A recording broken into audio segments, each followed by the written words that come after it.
Hello. My name is Lila, and my life always seemed ordinary from the outside.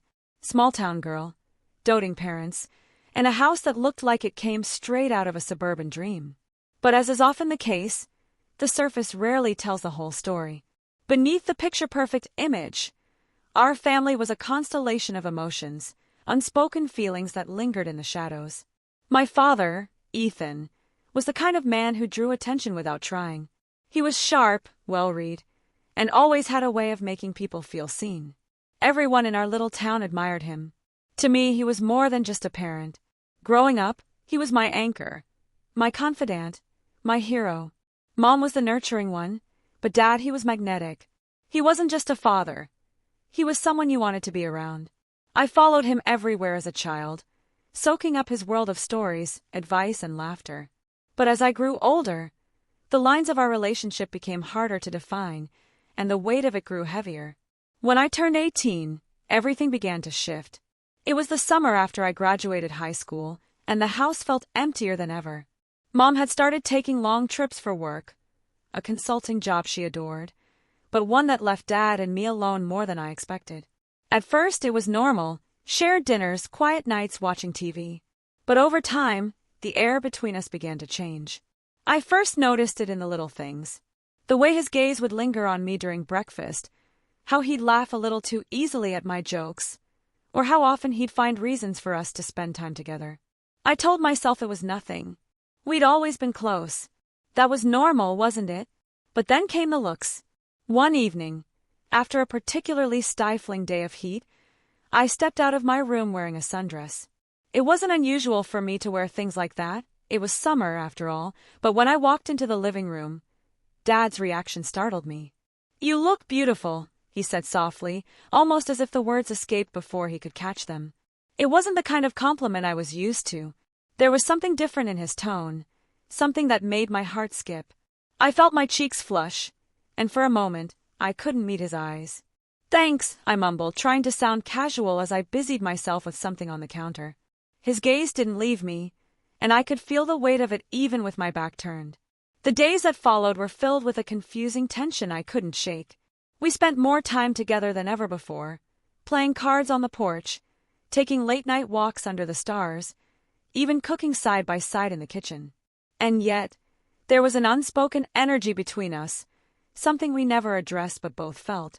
One night, after Mom called to say she'd be gone for another week, Dad suggested we watch a movie. "Pick something fun," he said, his voice unusually warm as he settled onto the couch. I chose a light-hearted rom-com, hoping it would fill the silence between us. But as the movie played, I couldn't focus on the screen.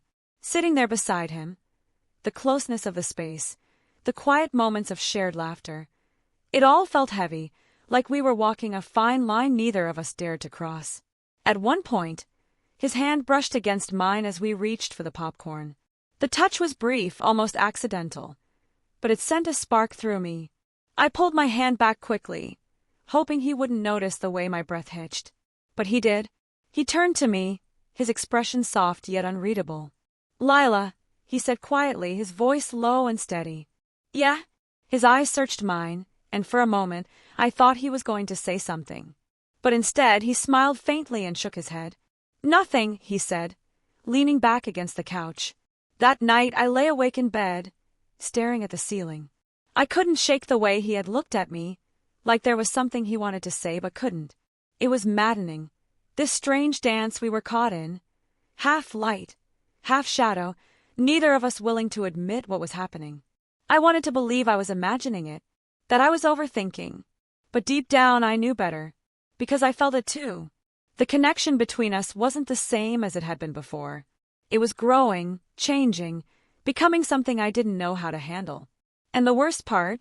I wasn't sure I wanted it to stop.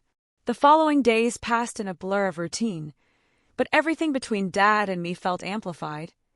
Every glance, every touch, every unspoken word. I told myself it was nothing. I told myself it was everything. Mom called often, her voice bright and oblivious to the subtle tension weaving through our house. "Make sure your dad doesn't spend all day in the garage," she'd say with a chuckle. "He'll tinker himself into oblivion if you let him." "Of course, Mom," I'd reply, forcing cheer into my voice. But every time I hung up, the house seemed quieter, heavier, as if her absence echoed louder than her presence ever did. One evening, the summer heat refused to relent. The air was sticky, even as the sun dipped below the horizon, casting the backyard in soft, golden light. I was sitting on the porch swaying lazily when Dad stepped outside, 2 glasses of lemonade in hand. "Thought you might be thirsty," he said, handing one to me. "Thanks," I murmured, taking the glass. He settled into the chair beside me, his movements unhurried, his gaze lingering on the darkening sky. For a while, we sat in silence, the only sound the rhythmic creak of the swing and the distant hum of cicadas. "You've grown up so fast," he said suddenly, his voice tinged with something I couldn't place. I glanced at him, unsure how to respond. "I guess that's what happens," I said lightly, though my chest tightened at his words.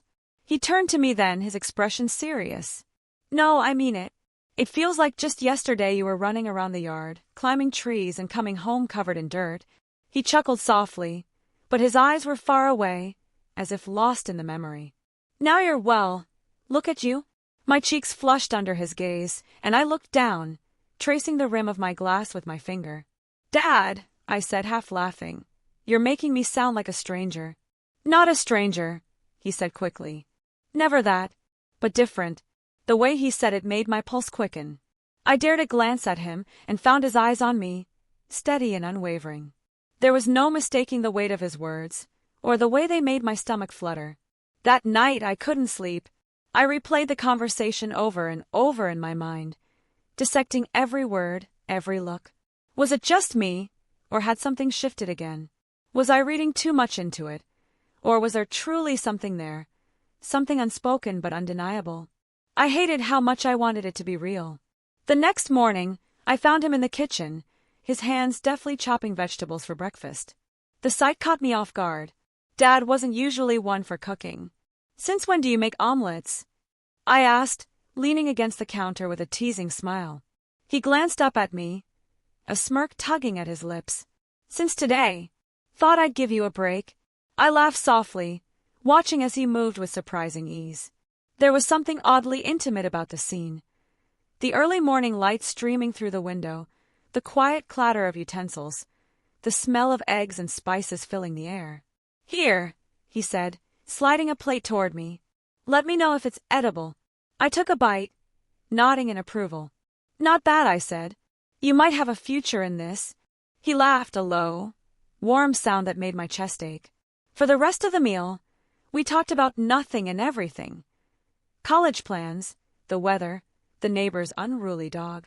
But beneath the casual banter, I felt the undercurrent of something deeper, something we weren't addressing. That evening, the tension reached a tipping point. We were watching another movie, something neither of us was paying much attention to, when a sudden power outage plunged the house into darkness. "Great," I muttered, fumbling for my phone's flashlight. "Hang on," Dad said, his voice calm and steady. A moment later, I heard him strike a match, and the soft glow of a candle lit up the room. "There," he said, setting it on the coffee table. "Not so bad." The flickering light cast shadows across his face, highlighting the sharp lines of his jaw and the intensity in his eyes. I swallowed hard, suddenly hyper-aware of how close we were sitting. "Guess we'll have to entertain ourselves," I said, my voice barely above a whisper. He chuckled, low and deep. "Any ideas?" I shook my head, my heart pounding. "I don't know. Talk, I guess." He leaned back against the couch, his gaze never leaving mine. "All right, talk." But I couldn't think of a single thing to say. The silence stretched between us, thick and heavy, until he finally broke it. "You mean the world to me, Lila," he said quietly. "You know that, right?" "I know," I whispered, my throat tight. "No," he said, leaning forward, his eyes searching mine. "I mean it. You're everything." The words hung in the air, charged and impossible to ignore. My breath hitched, and I felt the weight of his gaze, the unspoken emotions swirling between us. "Dad," I began, but my voice faltered. He reached out then, his hand brushing against mine. The touch was soft, hesitant, but it sent a jolt through me all the same. "I'm sorry," he said, pulling back quickly, his face a mix of regret and something else, something deeper. I wanted to say something, anything, but the words wouldn't come. The silence that followed was deafening, filled with everything we couldn't bring ourselves to admit. Shall I continue? Let me know if you'd like the story to evolve in a specific way. The power outage was brief, but the charged silence it left behind lingered long after the lights flickered back on. Dad and I sat there, the glow of the TV returning to life, but neither of us moved.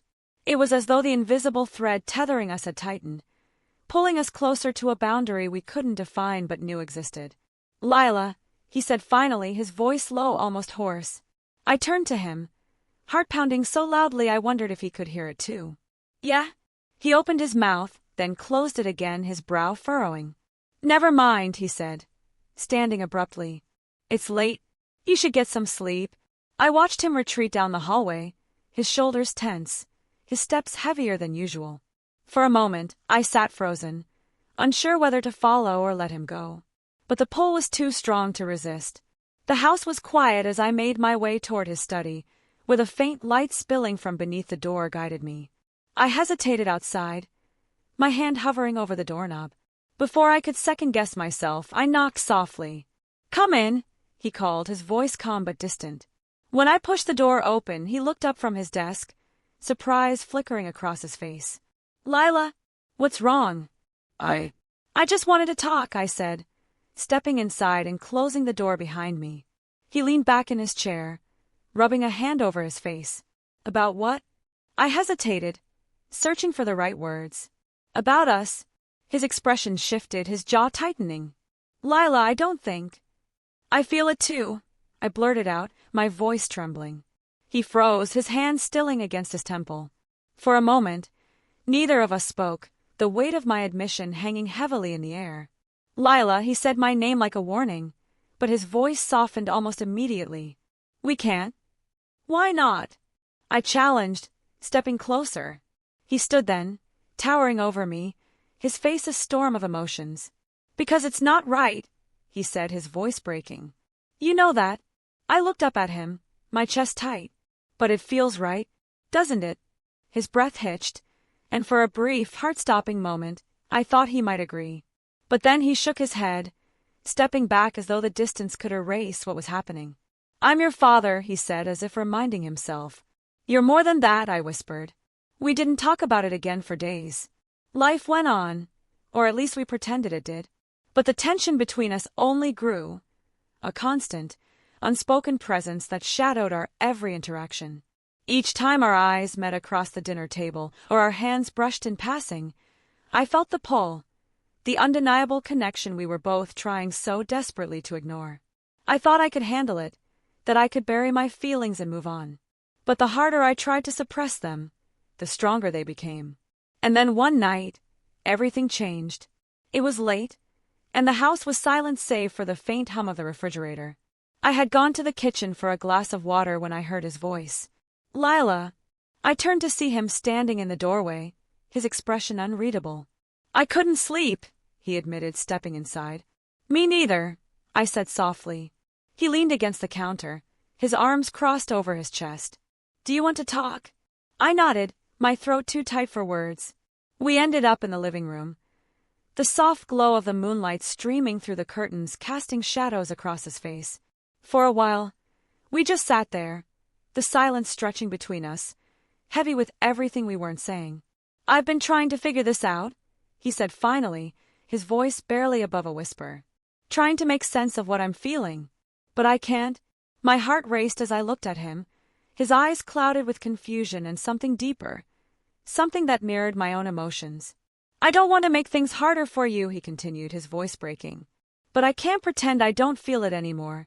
My breath caught, and before I could stop myself, I reached out, my hand brushing against his. Me neither, I whispered. He looked at me then, really looked at me, and for a moment, the world seemed to stand still. Lila, he said, his voice trembling. If we do this, there's no going back. I know, I said, my voice steady despite the storm raging inside me. But I don't want to go back. What happened next felt inevitable, like the culmination of everything we'd been dancing around for weeks. His hand found mine, his touch tentative but electric, sending shivers down my spine. For a moment, we just sat there, holding on to each other as though the world outside didn't exist. But then he leaned in, his forehead resting against mine. "We shouldn't," he murmured, though his voice lacked conviction. "But we will," I replied, my voice barely audible. And then, as if drawn by some unseen force, he closed the distance between us.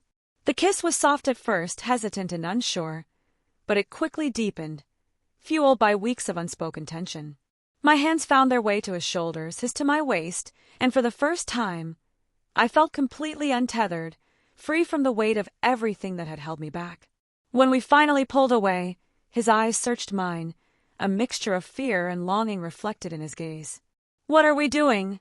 he whispered. "Something we can't take back," I said, my voice trembling.